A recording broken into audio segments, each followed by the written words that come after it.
Marcus Chen stood at the observation deck of his flagship Retribution, watching Earth's blue marble rotate slowly in the view screen.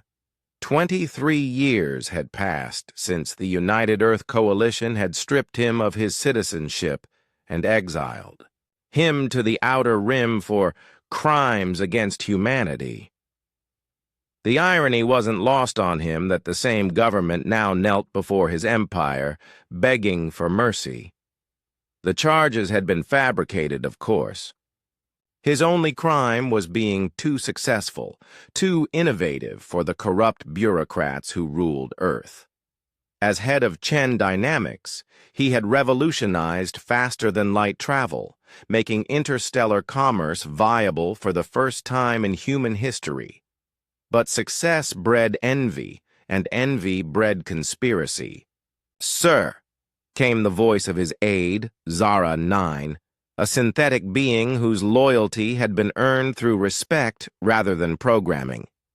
"The Earth delegation is requesting permission to board." Marcus turned from the viewport, his weathered face betraying nothing. The scared young engineer who had been forced into exile was long gone, replaced by a man who had built an empire from nothing but determination and human ingenuity. "Let them come," he said quietly. "But they wait in the secondary docking bay. I'll not have them soil my primary decks." The delegation that shuffled into his conference room was a pathetic sight.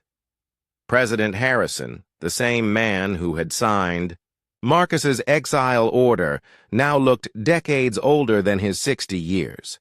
Beside him stood Admiral Reynolds, the military commander who had personally escorted Marcus to the edge of human space, and Director Walsh of Colonial Affairs, who had seized Chen Dynamics assets the moment the exile was announced.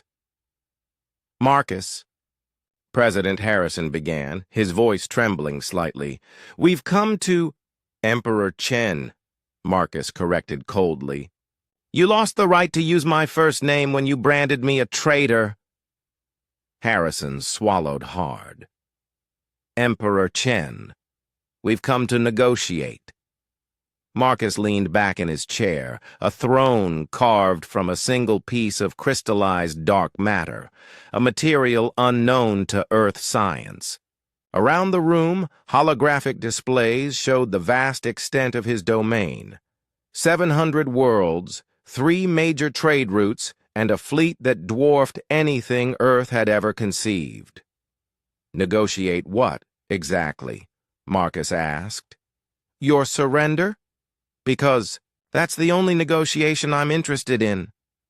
Admiral Reynolds stepped forward, his military bearing intact despite the circumstances. "The Zephyrian Empire has cut off all trade with Earth. Our colonies are starving. Our economy is collapsing. We need your help." Marcus almost laughed. The Zephyrians, those purple-skinned traders who controlled the galactic spice routes, had indeed embargoed Earth. But not out of malice. They simply did business exclusively through the Chen Trade Consortium now, as did most civilized species in this arm of the galaxy. "The Zephyrians are pragmatic," Marcus explained. "They trade with stable, reliable partners. Earth is neither." "You turned them against us," Director Walsh accused, her face red with anger. "I offered them better terms," Marcus replied calmly. "Something Earth could have done, if you hadn't been too proud to admit you needed alien partners." The truth was more complex, but Marcus saw no need to elaborate. When he'd first been exiled, he'd had nothing but his knowledge and an old cargo hauler he'd managed to buy with his last credits. The Outer Rim was a dangerous place, full of pirates, failed colonies, and desperate people. But Marcus had seen opportunity where others saw only chaos. His first innovation had been the Chen Drive, an improvement on standard FTL technology that increased efficiency by 30%.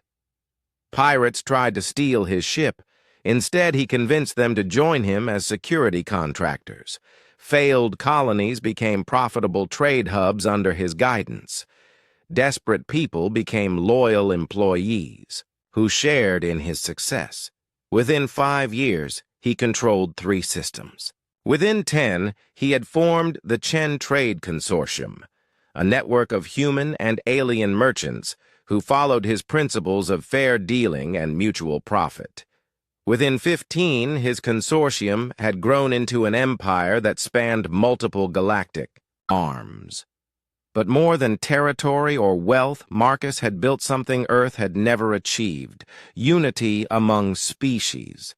Humans, Zephyrians, crystalline vortex, gaseous nebulans, all worked together in his empire, their differences seen as strengths rather than obstacles.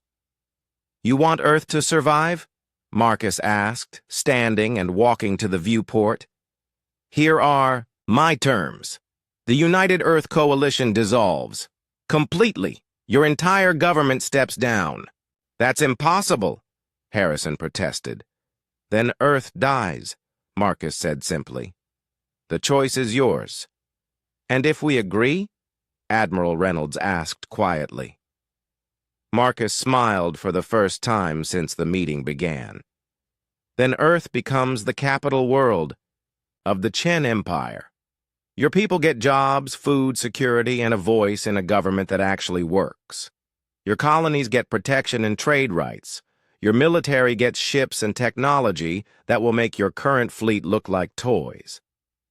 "Under your rule," Director Walsh said bitterly. "Under a system that works," Marcus corrected. "Democracy by committee failed, Director. You proved that when you chose corruption over innovation, fear over progress.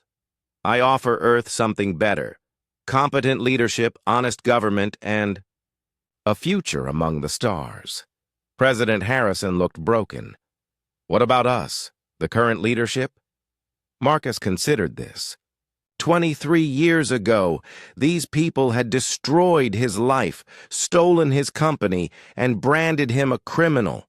Justice demanded revenge, but empire demanded pragmatism. "Those who cooperate in the transition will be offered positions appropriate to their skills," he said finally. "Those who resist will be irrelevant." The delegation exchanged glances. They had no choice, and everyone in the room knew it. "How long do we have to decide?" Harrison asked. Marcus checked his chronometer. "You've had 23 years to prove you could govern effectively.